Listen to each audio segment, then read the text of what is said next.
It is 3:34, November 15th, 2016. That clock is fast, I've been informed. It's now 3:31. Thank you, sir. Roll call. Calling the roll, Mr. Gallagher? Here. Mr. Greenspan? Here. Mr. Germana? Mr. Germana is absent. Mr. Hairston? Here. Ms. Conwell? Here. There is a quorum. Also like the record to reflect that Councilman Miller is in attendance. Mr. Miller, welcome. Public comment related to the agenda. Yes, Mr. Chair, Reverend Pinckney is signed in first. Welcome, Reverend Pinckney. You have 3 minutes. You all know that's not fair to give a preacher 3 minutes. Good evening, good afternoon. I came and I was hoping that the sheriff or somebody that represents what you do would be here today, but I don't see any of them here. I'm in opposition to your allocating this funding to Applewood. The resolution, it is 192, 2016 192, and I wrote you a letter as to why I'm in direct opposition to it. Part of my concern, Chairperson Gallagher, is the matters I've been bringing to you for years now. It's been a long journey.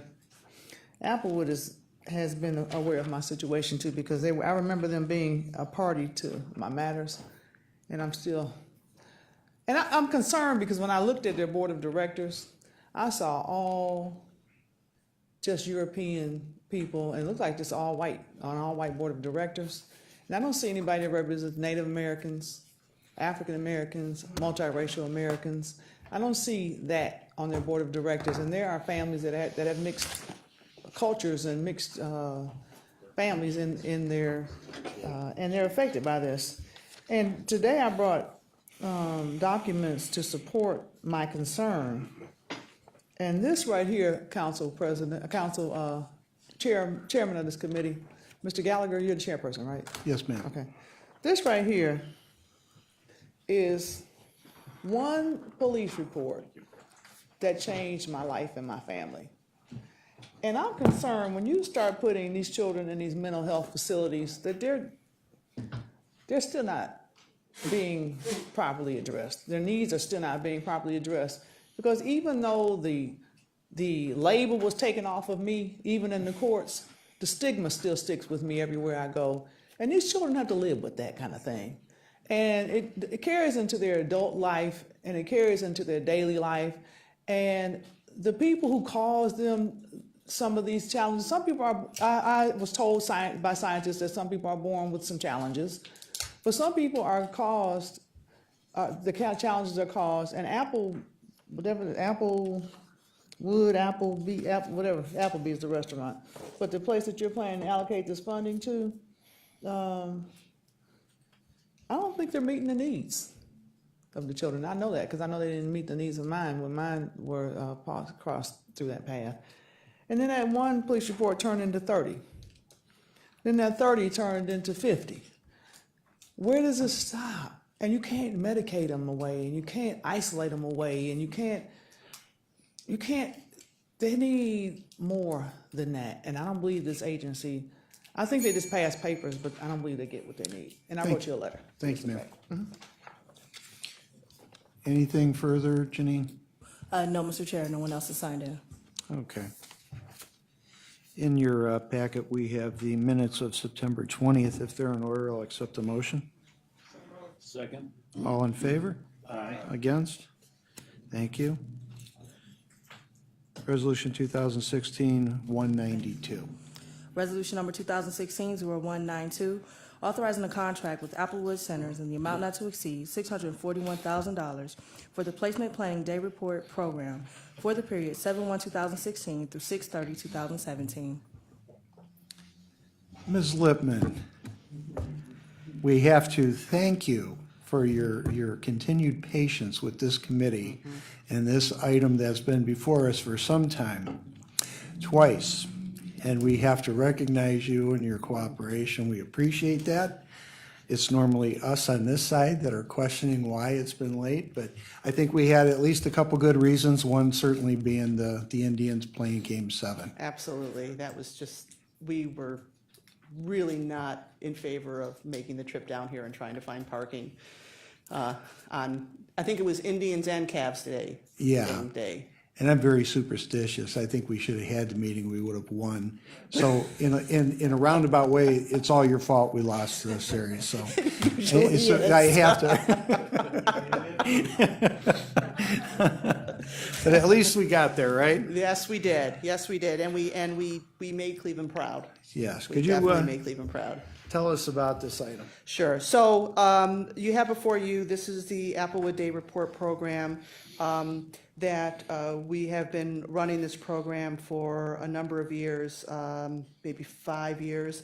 If you'll recall, this program really started as something we call Placement Planning Day Report, and it was really looking at kids that were in what we call the placement planning continuum, that were sitting in detention or shelter care, and getting them into this program where they were there pretty much 12 hours. They would get picked up in the morning, they would have 3 meals there, they would get their education, they would get programming, and then they would go home, be taken home, usually like 8, 9 o'clock at night, 6 days a week. So it would help get these youth who were in, on that continuum for placement planning, to get them some programming so they just weren't sitting doing nothing while we were getting everything set up as far as all the paperwork and everything, and finding a placement for them, residential, and or keeping them in the community. Some of those youth never even, they got enough programming through the program that they didn't even have to go to residential. From there, we started opening it up to probation youth who could utilize this type of structure and programming, and we did that for a while. And now we've actually sort of restructured it a little bit again, and it's now part of our detention continuum. So it's actually helping to bring our youth that are in that detention continuum down. So it's kind of a step down from a shelter care. So that, again, it's the same program model where kids are there 6 days a week. They get picked up about 7:30, 8 o'clock in the morning. They're there, they get 3 meals, they get education provided by Cleveland schools, they get programming, and then they're returned home about 8 o'clock or so at night, 6 days a week. So that's sort of the rendition of the program as it stands right now. We've had some really good success. Again, it's boys only. We've had some really good success with the program. Kids are returning to the community, returning to their homes, and able to maintain a crime-free life after getting this programming. We actually have had a number of meetings with Applewood and DCFS regarding this program, because when we first started it, CFS saw what we were doing and they were really very intrigued, and they actually did an RFP and then contracted with Applewood for the same program for part of their, I believe, population. I'm not sure which segment of their population, but they were utilizing the program as well, their own rendition of it. We've since met with them and met with Applewood, and we're now about to release another RFP for the same kind of program, but doing it in conjunction with CFS to see if we can, just sort of keep it fresh and keep it moving forward. So this is the part of the program. This contract will go until the end of June 2017, and I can answer any questions you have about the program. Questions? Mr. Germano? I'm just, taking away the fact that the program is great. I'm just wondering, is it a money saver when you consider that these folks are not incarcerated? So it's certainly a money saver keeping the youth out of detention center. It's actually in so many different ways. There's some that are sort of intrinsic and some that are more extrinsic. So, as far as sort of real dollars, we have a big problem with overtime based on population in the detention center, and keeping that population down will keep those overtime hours down. So that's sort of right there is absolutely a money saver. Looking at keeping youth in the community. So these are youth that are at this facility for 12 or so hours a day, 6 days a week. It keeps them out of trouble, keeps them focused, and also gives them a lot of that pro-social activity so that they can just return home. Keeping them in their homes is really sort of the best practice all around. So, when you send kids to a residential facility or send them to the detention center or a shelter care or whatever, the fact of the matter is those kids are going to come home. They are going to come home. So if you could maintain them in the home, they're going to end up there anyways. And this is a way to give them sort of tools and structure so that they can actually be successful at home with their parent or parents or guardian or whoever they're with. So in the long run, you're saving money because you're paying less than you would for a residential facility, but you are sort of from the get-go getting them ready to just be at home and be successful on their own at home. Does that make sense? So that Well, I understand the programming part. Yeah. I mean, because that's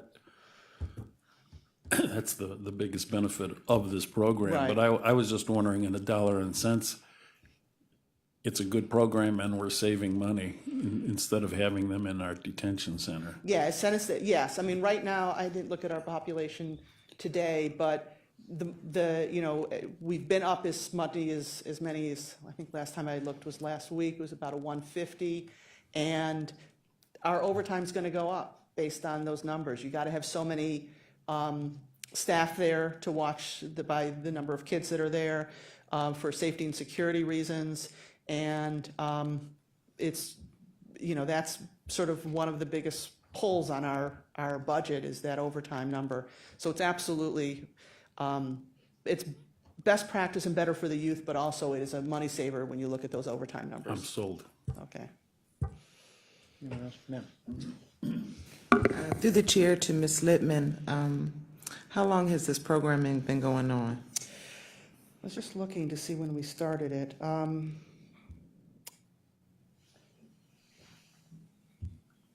I'm going to say we started it, I believe, in 2012.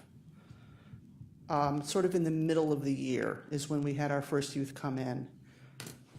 Okay, and so it's a best practice, it's been succeeding. Yes. Any thought of having a program for young women? Yes, we did. So the DCFS program is for boys and girls, and we briefly had a program that was open to girls, but it was based on our funding because it came from a funding source through the state.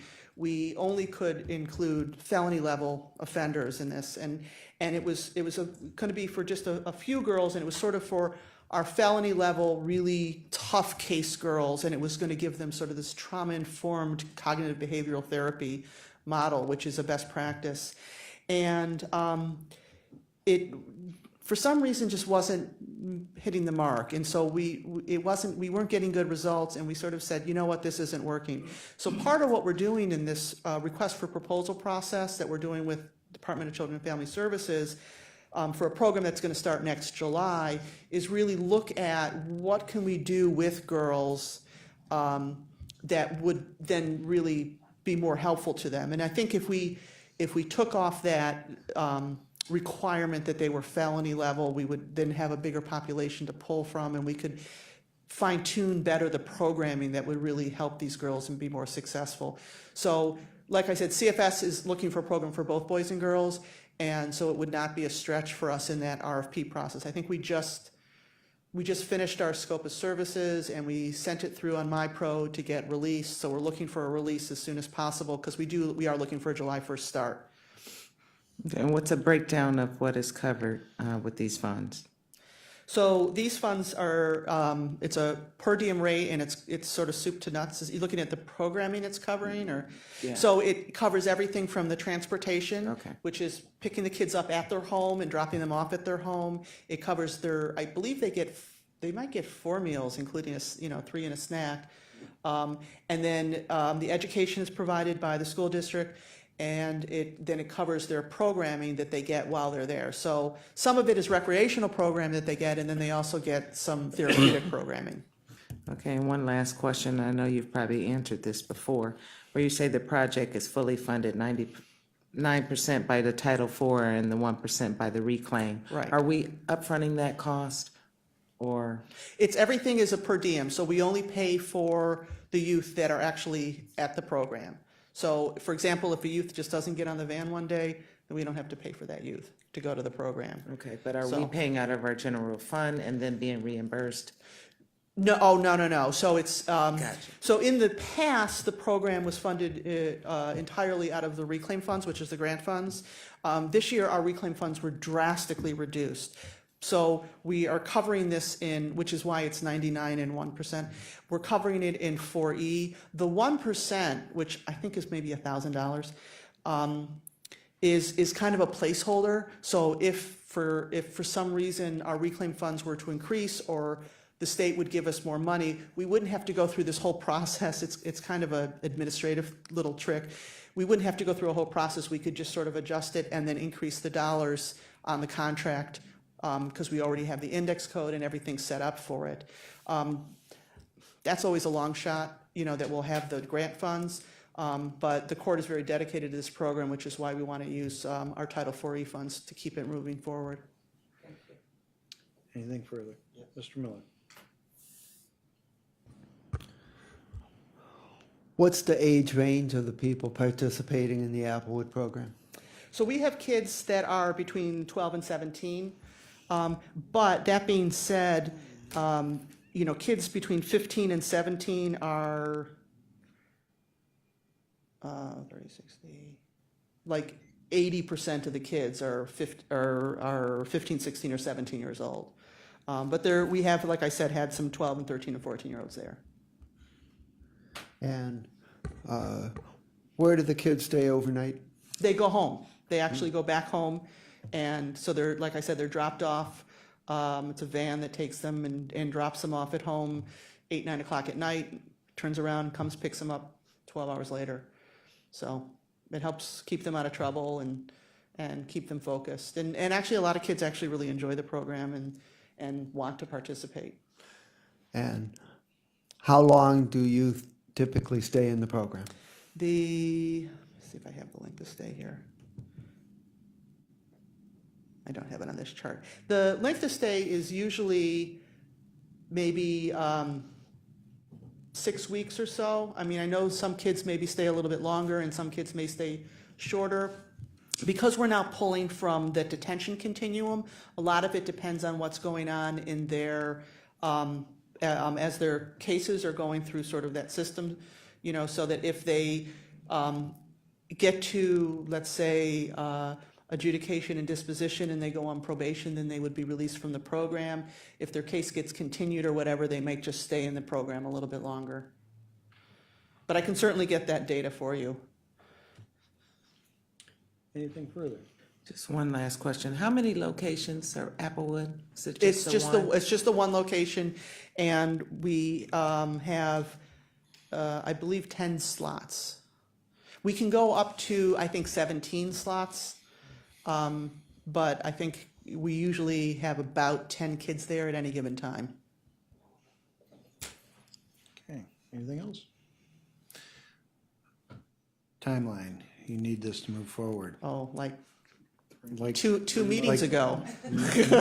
probably, I was gonna say at least 2 meetings ago. That's right.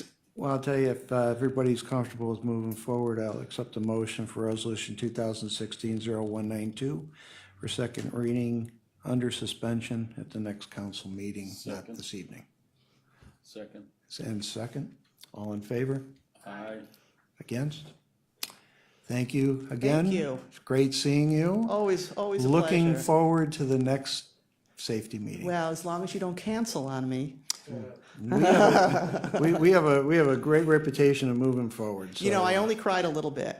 Well, I'll tell you, if indeed we have to cancel for a championship game, I'll be happy to do it. That's true. That is a good excuse. St. Ignatius?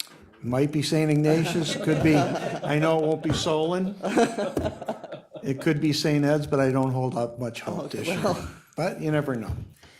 Okay, other miscellaneous business? Other public comment? Yes, Mr. Chair. The first one is Mr. Rico Dancy. Mr. Dancy?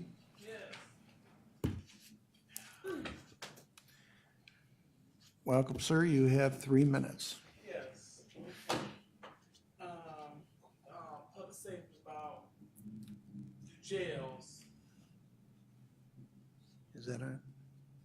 Oh yeah, okay. There. The jails. I went to Akron on yesterday, visited the county and the city jails. They took out the TTY machines and replaced them with a video phone for our deaf inmates. I went to Washington D.C. last week.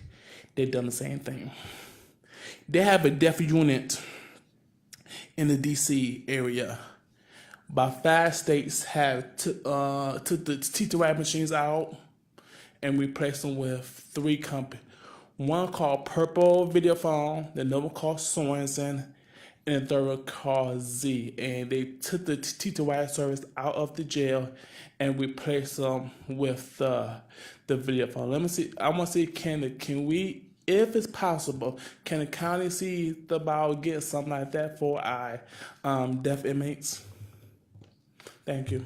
Thank you, sir. Anything further? Next is Reverend Pinckney.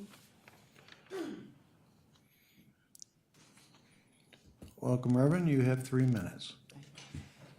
I'm glad to see you all this afternoon, and I look forward to the council meeting at 5 o'clock. I'd like to know what it takes for you all to hear me when I say things. I know you don't understand me. I know I came out of nowhere. But I need you to hear me, not just listen to sounds come out of my mouth. Hear me.